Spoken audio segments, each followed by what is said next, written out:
Coming up on Current OC. On this episode, Brandon Pockrass will let us know that March Madness could be more distracting than you may have imagined. Plus, we're taking you behind the scenes to show you how the Current OC is put together. All these and more coming up on this episode of the Current OC.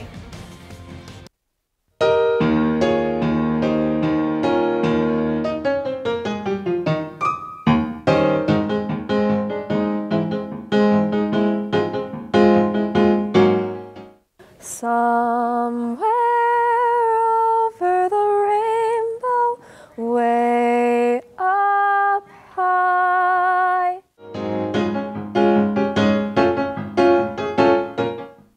I can while away the hours, conferring with the flowers, consulting with the rain. But my head I'll be scratching while my thoughts are busy hatching if I only had a brain.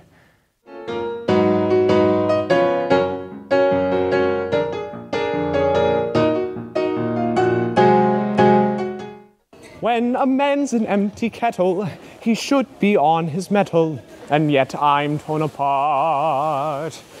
Just because I'm presuming that I could be kind of human if I only had a heart.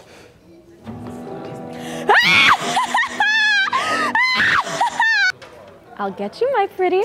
And your little dog, too!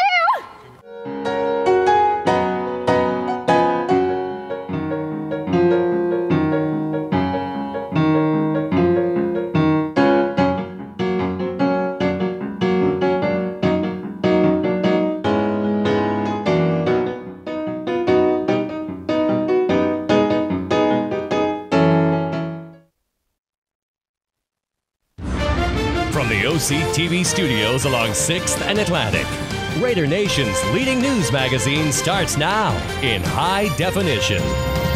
This is Current OC.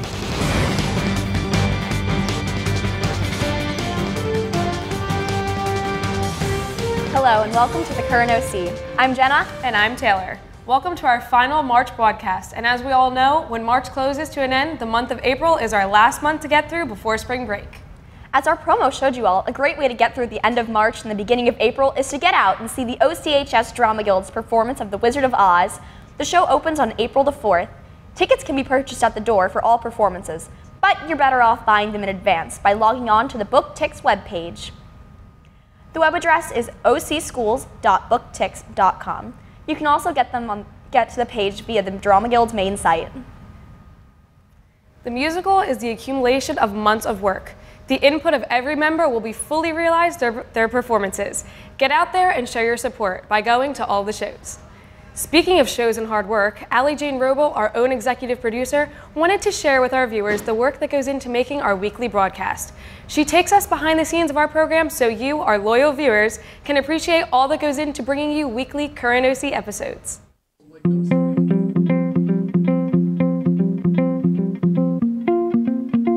We've taken you behind the scenes of the studio and showed you the different jobs we have while filming the Current OC. But this program holds so much more than what actually meets the eye. But exactly how much work goes into this weekly show? I'm here to take you behind the scenes and show you how this Emmy-winning news broadcast is put together. At the beginning of every class, the crew has a production meeting, led by our producers. Everyone gathers around and discusses their individual progress with the projects they're working on. Why is this segment not done? We just got filmed today, bro. This is to make sure every deadline is met. We keep track of every segment by using the battle board. Every column holds the content of each episode, and a magnet to keep track of the progress. The first stage of segment making is pre-production. This is where the script is written. After the script is finished, the reporter begins to plan how they're going to film the segment, and what they want the audience to see and hear. Which then takes us into the production phase. This is where the voiceover is recorded and where all the filming takes place. After they get all their material, they enter into post-production. This is the final stage, where clips are put together to match the voiceover. After the segment is completed, it's reviewed by a student producer where they critique it and make sure it's ready to air. Oh, yeah, no, it's fine. This happens every year. Then it's uploaded to the BP net, ready to go on the show.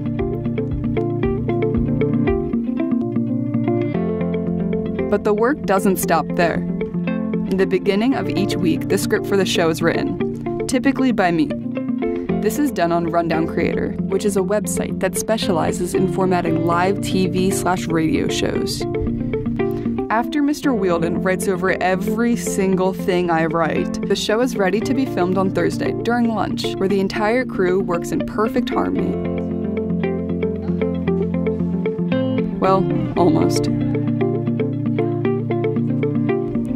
In the end, we're just a bunch of teenagers that just so happen to be running an Emmy-winning, nationally recognized news broadcast. Now that's a lot of damage.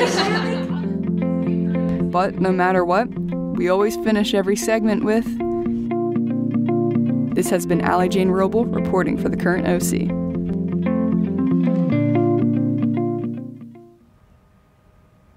Well, I do know what goes into making our musical, and I certainly know what goes into making our program, but I don't get March Madness.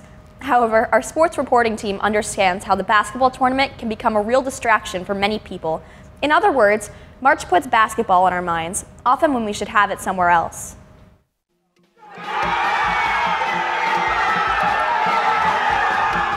In the month of March, basketball seems to grasp the attention of the entire nation due to the insanity of March Madness, the playoff tournament for Division I NCAA men's basketball.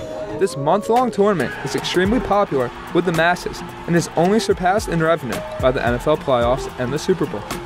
With the constant push of ads and great basketball being played, it seems that distractions could be rampant during this specific time period.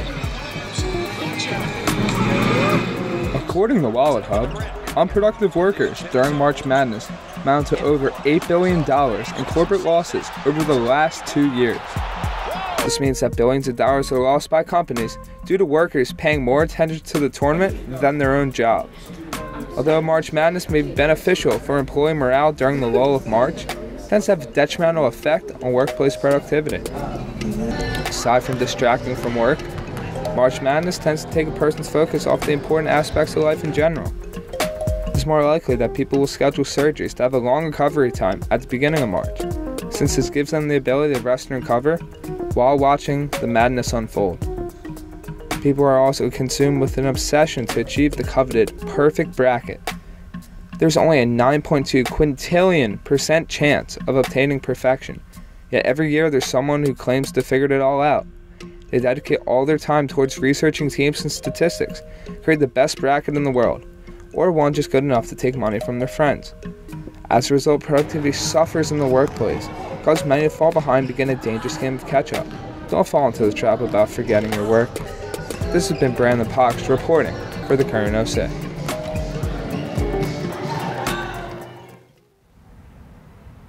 Well, spring has sprung, and the weather is more winter-like than spring-like. So, Kayla, will the spring-like temperatures come our way this first week of April?